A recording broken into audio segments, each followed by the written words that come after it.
Hello, students. Glad to have you in my domain. This is my little castle. And I hope you're learning something in school and not waste your parents' money. Thank you. Gate, how did you first get involved in playing music? Well, I first got involved by listening and watching and trying to work along with my father when I was 5 years old. That's pretty young, then. That's On cool. guitar, very young. Yeah. And then when I got to be 10, I went to his fiddle, because he played fiddle, mandolin, banjo, accordion. He sung French, Cajun, and bluegrass. That's my first music. It wasn't this other stuff that I'm doing today. Cool. How'd you make that transition? Like what Positive inspired- thinking. Yeah. Positive thinking. What else? Was it other musicians, or was it where you were, location, or? My father, him and my uncles and all these guys, on the weekend they would play music in each other's houses, and that was fun. They had no nightclub. I couldn't go to no nightclub, no way. And it wasn't no nightclub, but they had jukeboxes. But we used to set up all night and listen to my dad play. And then after I got to be a teenager, me and some white guys used to get together and play and go out in a place they call the Coles and play at their houses. And when we all get tired, we all scatter on the floor, all of us, and sleep, get up next morning and go our way. When did you start playing the guitar? At 5, trying to play at 5. So I noticed you have like a very unique style of playing guitar. How did that evolve? Well, I just thought of a way to play that nobody else was doing, and I did it. It didn't sound good at first, but I kept on until I developed my own. That's why I try to tell everybody who's trying to play music today, develop your own style. The heck's with somebody else's style. Because all you're going to do is get stuck. You're going nowhere. There's too many sound alike in this world today. Is that your problem with the New Orleans sound? Is that no one really moves Not aside only that, sound? New Orleans, baby, all over the country, all over the world. Everybody trying to sound like somebody they heard, and they get stuck there, and they don't go any place any further than where they started. So, what would you recommend for starting your own style? I mean, how did you start your own? Just like I said, listening to my daddy strumming guitar behind my dad, and I figured out how to make different sounds, and when I developed enough, I learned how to solo, and I learned how to solo and try to space my solos rather than making everything all jumbled up, you know, like most guitar players running all over themselves. You don't have to do that. Playing too many notes. I told a guy one time, I said, man, I think I'm in the wrong set of the business. He said, what do you mean? I said, you play 100 notes in the major. I said, are you getting paid by the notes or by the gig? Because if it's by the notes, I can make a lot of money. Did you ever have any formal training, or do you just taught yourself? No, all from here and here. It's pretty impressive. That's where my training's from. And paying attention like my dad told me. So, moving away from the music side of things over to the business, I'm just kind of curious, how many different business people do you usually deal with in an average week or so? Oh man, I don't know. That's hard to even say. Many. A lot of them? Oh yes. Yeah. What are the different fields of business people that you Besides music? Mm-hmm. Bar owners, club owners, restaurant owners. It's just hard to say. I deal with all kinds of people. No one kind, everybody. Do you usually deal with a lot of the business yourself, or do you let Oh, no. like your manager? I got people work for me do that. I don't have to. I don't want that responsibility. Let them do it. I pay them to do it. Mm-hmm. Just like the guys working in my yard. I would look bad out there trying to mess with a hammer and knock my fingers out of whack. I let them do it. And I pay them to do it. How was your experience with your record companies that you've worked with been? I see you put this record out on High Tone Records. Have you liked dealing with them, or have you had any problems with record companies? No, I'm not having any problem. I'm having good times with them. And my office, my manager, they contact him. I don't have them contact me. They contact my manager. And he knows what I like, and he do what he think would please me. We go from there. How has the business changed, would you say? Oh, it changed a lot, man. Yeah. You got a lot of crooks out there, and that's why I got a pretty knowledgeable manager. He know the crooks when he see them, so he keeps them away from it. That's it. Do you have any suggestions on how to build really good relationships so you don't, get screwed over by a crook or anything? Yeah, get you a good manager. Yeah. That's the best thing to do. Don't try to do it yourself. How did you find your manager? They found me, son. Oh yeah. Yeah, my first one found me, and that's the truth. Why'd you like him? What were the qualities? Well, I liked him because wouldn't have been for him, I wouldn't have been where I am today. He's still the same manager that you started out with? Oh, no. That guy's dead now. How many managers have you gone through? Oh, I don't know, several. Several. Once you pay your dues, the more dues you pay in some ways, don't make that same mistake again, that's all. You're gonna make them. I noticed you have a pretty substantial record collection over there. Yeah. I know you said your father was a very large inspiration for you. Oh, yeah, he was all my inspiration. Do you have a couple more artists that really inspired you to keep going on? Yes, Count Basie, Duke Ellington, big bands. All right. That's my love for music, big band. The big If you band. notice the way I play, I phrase my guitar as a horn, rather, a horn, a piano, or something like that, rather than just a straight old guitar. So you really like playing with horn players? I do. That's it. Do you like to sing in music? I don't like to sing, but I sing because it's something you must do in order to get started. But once you set your track record throughout life, then you can do what you want. I can sell an instrumental where most artists can't sell an instrumental. But you got to know what you're doing. You got to be able to make your instrument sound like a voice too, rather than what it's supposed to be. What's the most important part of a song? The most important part of a song is telling a story rather than jubbling. Now, tell a story, make people understand what you're saying, and make them think about what you're saying, and it have something to do with them. Connecting with your fans. Yeah, that's right, connect. Because when I work, I don't work for myself. See, I see a lot of bands when they're working, these guys be jumping all over the bandstand like a chicken with his head cut off, with his back turned to the audience. That's not being musical. You're supposed to face that audience. You're not working for the guy who's working with you, you know. These guys be playing to each other, asking, what are y'all doing? Face that audience. You won't see my band facing, putting their backs to the audience and playing to each other. I don't have that. What do you find when you're performing live is the best way to connect with your fans? Play stuff that understandable and feed off of them. You notice what I was doing at the college that day? Feeding off of the people. Getting a reaction, firing right back, yeah? Yeah, well, you're playing to them, making them feel like they're part of what you're doing.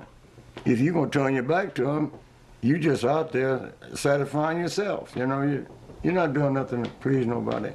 So do you like performing live more or being in the studio more? I like performing live. Yeah. Most, yes. Nothing like a live audience. Studio, you're working to machines. I can do it, but I mean, it's not as much fun as it is working to people. I know you don't have people in the studio with you when you're Oh recording. yes, I have people in there. I don't mind it. How do you recreate that live feeling on an album? Like if that's what you're going for, to get that presence that you have when you're live.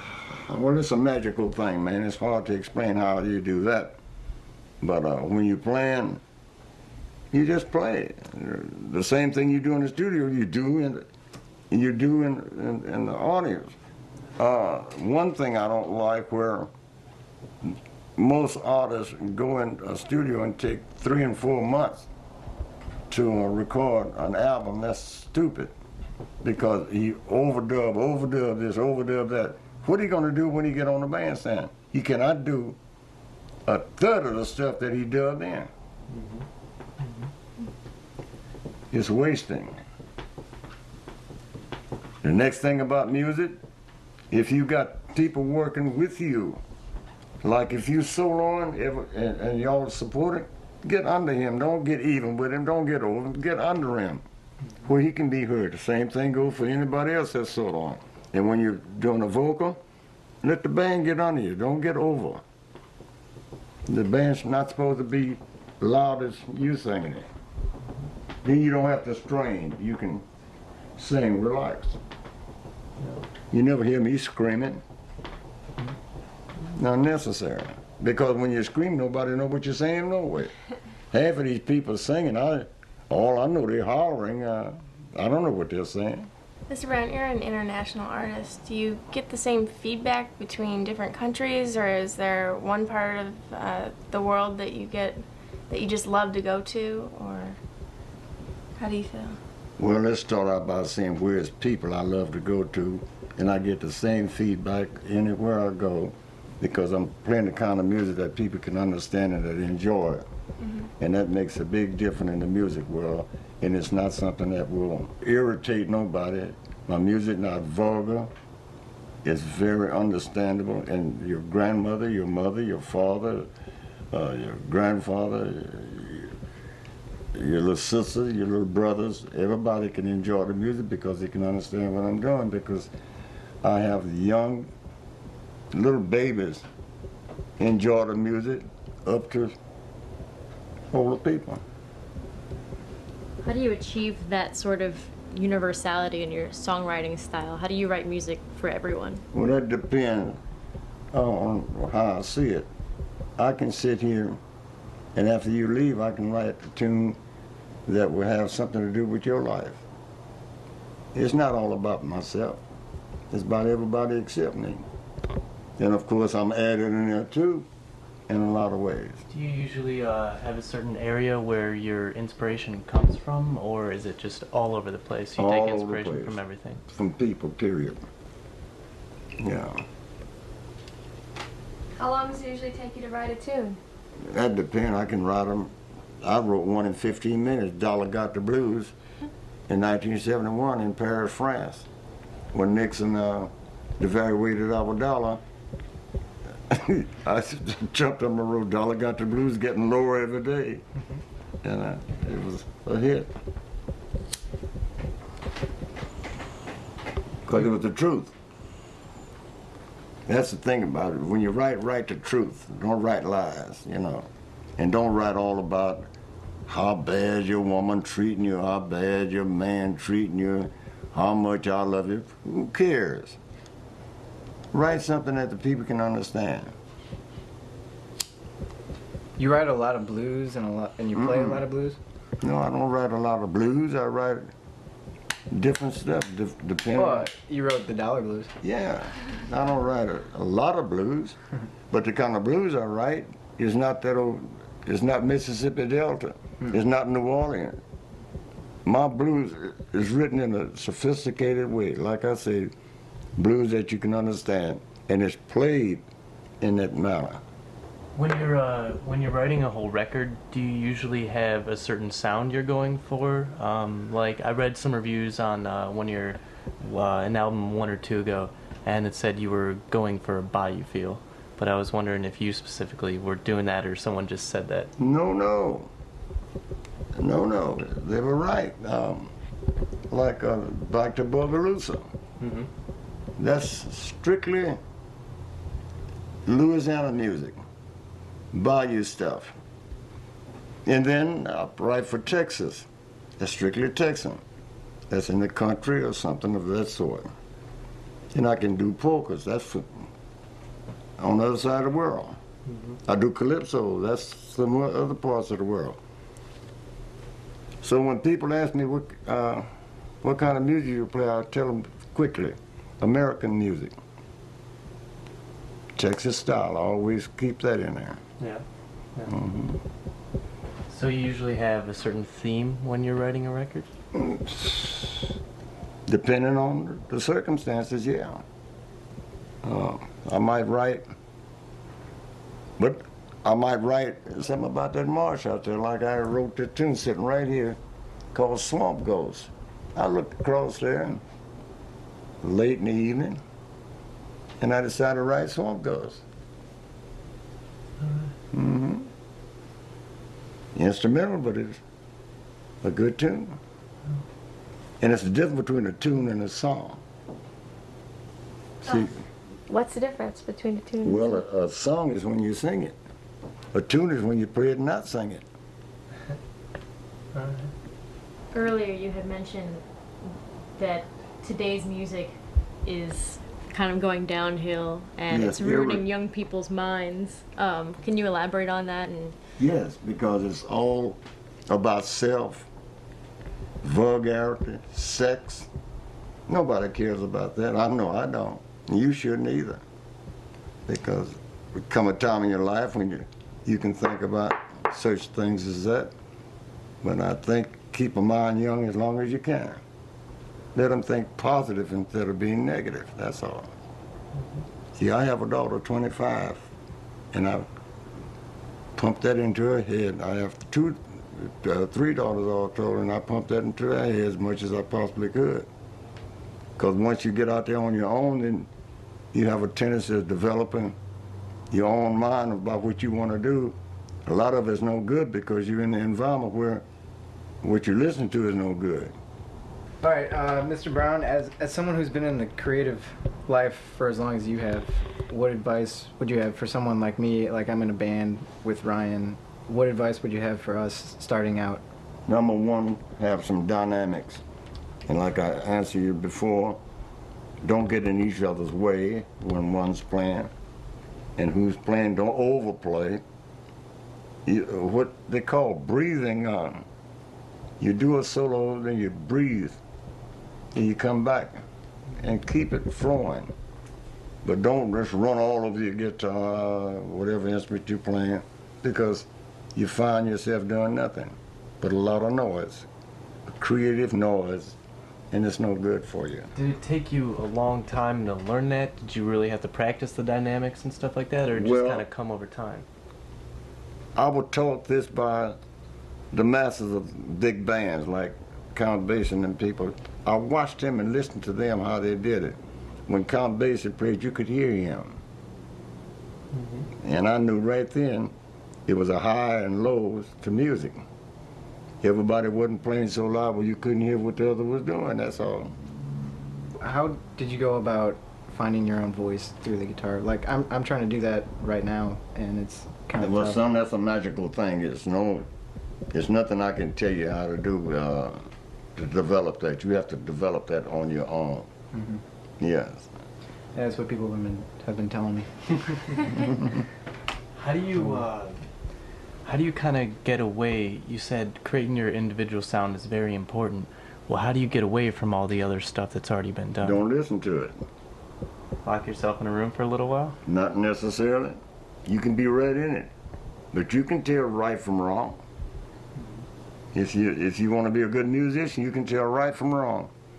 If a guy up there kicking up and bending his leg and doing all them rubber crazy things out there, you see right then, that's not music. He's not playing, he's clowning. That's all. So I learned early what would and what would not work. Like Greg said earlier, we're in a band together, and I'm kind of finding that it's important to have really good relationships with your band members in order to perform well on stage, or just get along and be able to write good music. Do you have any input on that, or anything to say about forming relationships with your bandmates? Well, that's a good thing to have. But remember one thing, everybody can't be a leader either. You can be a worker, but you cannot be a leader. So You got to be firm, but you got to be good too. You gotta know what you're doing before anybody else will listen to your suggestions. I have no trouble. My bass player been with me, not the one you saw, but Harold Floyd been with me 20 years. And he follows you. That's right. They know what I want, and that's what they do. How do you know if you have what it takes to be a leader? Well, you don't know till you try it. Is it possible to have two leaders in one band? No, definitely not, son. No. I'll take that. You can't have two kings on one throne. You know that. No. There got to be one leader. And that's it. What about president and vice president? Oh, well, here we go. No, it's no. Doesn't work. Still got to have one leader. That one leader appoint the other people as to what he what their function might be. Like Harold Floyd, he's my bass player, and I made him my tour manager. He handles all my business on the road. Joe Crown is my keyboard player. He handles all of my CDs and stuff on the road. And the drummer and the alto player, they just play music. That's it. Mr. Brown, you're on the road so much of the year, like almost 200 days out of the year. How do you, keep going? How's your stamina? Well, the first thing you do, sweetheart, when you get to the place, if you got time, get you some rest. Second thing you do, don't drink no booze.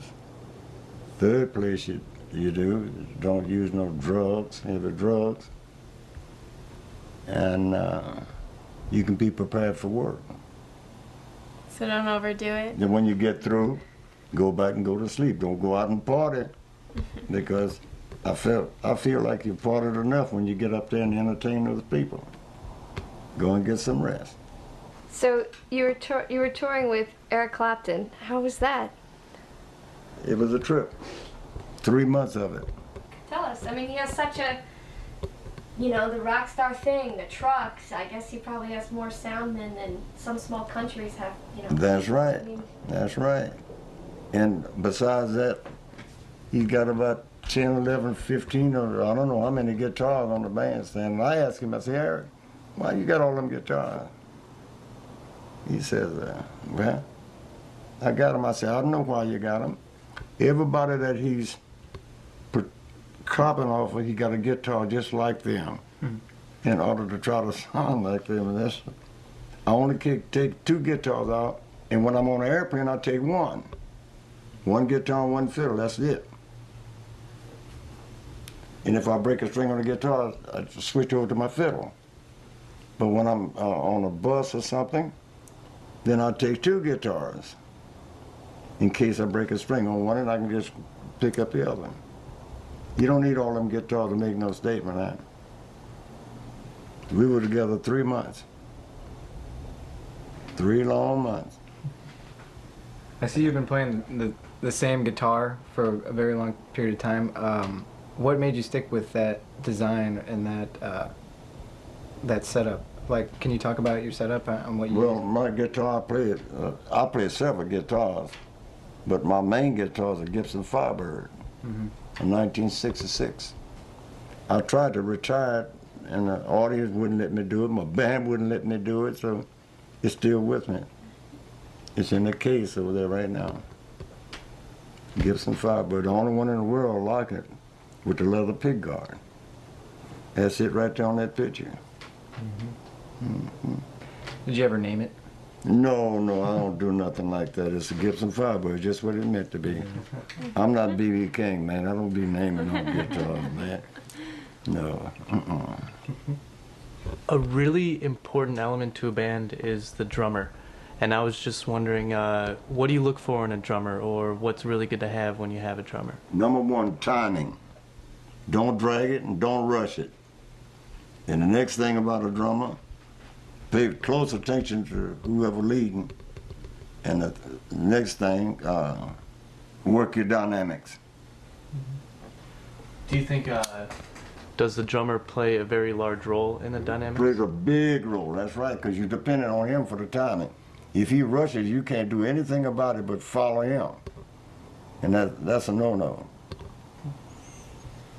I'd like to ask you another question about your songwriting. You mentioned that you derive your inspiration from people. Like you can leave a gig after seeing someone and go home and write a song about them. Once you have that inspiration, what kind of process is it? Do you sit down with your guitar with a piece of paper and write it out, or keep it in your head? That's right. Everything? That's right. Then I may write it out months later, who knows? That depending on the mood I'm in. I wanted to ask you, both for a CD or even a gig, the placement or the order of the songs. I mean, just as a listener, seems to be so crucial with how engaged, I am with the artist. I just wanted to ask you how you do that. That seems to be part of the art form. Well, put it this way, sweetheart. You open with a moving song, something moving. The next song is a slow song on the average. Next song is another moving song. Next song is a slow song. But never close your album with a slow song. All right, so you sort of just go back and forth, starting and ending with Something hot or something up tempo. Never close with the old dragging tune. Next thing, don't play your tunes too long. Some people get up there and bore me to death. They get on one tune, man, they play it for 20 minutes. I mean, that don't make no sense, because I get tired of listening to it. Because they're not doing anything after 8 minutes. You better know what you're doing when you get over 10 minutes. I mean, where do you throw in? Do you have your personal song, or do you have a signature song, and where do you throw it in? Just when the crowd's up, or? A lot of times people be screaming for it, and I hold them back till I feel like I want to do it, then I do it. I keep people wanting. Like, if I got a 60-minute show, right on that 6 minutes I stop, right there. And if I feel like it, I go back for an encore. If I don't, I won't. Leave them wanting. Like when I played the Austin City Limits, I could have did 4 encores. Some of the people out there were just overboard and wouldn't get off of the bandstand. Not me, I don't do that. How do you deal with a crowd that's unresponsive and doesn't seem to be No, I don't have having a them good kind of time? crowds. Never? No, That's lucky. no, I don't, honey. That goes back to what you're doing in music. I don't have them kind of crowds. That's definitely a good thing. I have a question about your fan base. Do you find that a lot of your fans kind of have something in common with each other? Like, do you kind of market your music to a certain type of people, or is it people from all over? You said it, people from all over. Okay. I got fans everywhere. Everywhere. It's no little cluster fan club. My fan club's the world over. Did you ever get stage fright before going on the band? No. So that's a serious issue with some No, musicians. yeah. I was watching TV the other night. Benny Goodman hated to play in public. He was just stage fright every time he got out there. Now this showed up on TV, and I was watching. I said, "Well, I didn't know that." He just couldn't do it. He just couldn't handle an audience. For me, I can handle an audience. Mm-hmm. Yeah. That's just your personality? I guess so. Whatever it is, I can do it. I have another question for you. Megan asked the question, or stated earlier, that you played about 200 days out of the year you're on the road. How do you keep things fresh? How do you keep them just really new and Well, going? like I said earlier, get plenty of rest, stay off of booze, stay off of heavy drugs, and don't be going out partying after you get through. Yeah. Get up there and do your show, then go back and rest. That's about that's kind of the part, like keeping your body fresh, keeping in physical health. But what about the music? What about the tunes? How do you keep those fresh? Magic. That's all I can say. Magic.